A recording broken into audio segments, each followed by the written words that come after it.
ایک ہمارے دوست ہیں، بزرگ ہیں، ان کا داماد فوت ہو گیا، نشہ کرتا تھا۔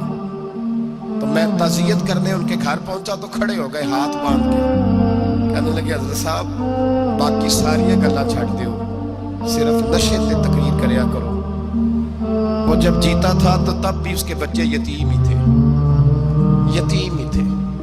میری بیٹی جب میرے گھر آتی تھی اور میں اپنے پوتوں کے اترے کپڑے اسے پہننے کو دیتا تھا تو میرا کلیجہ پھٹتا تھا، اور میری بیٹی اس کی زندگی میں بھی بیوہ کی زندگی گزار رہی تھی۔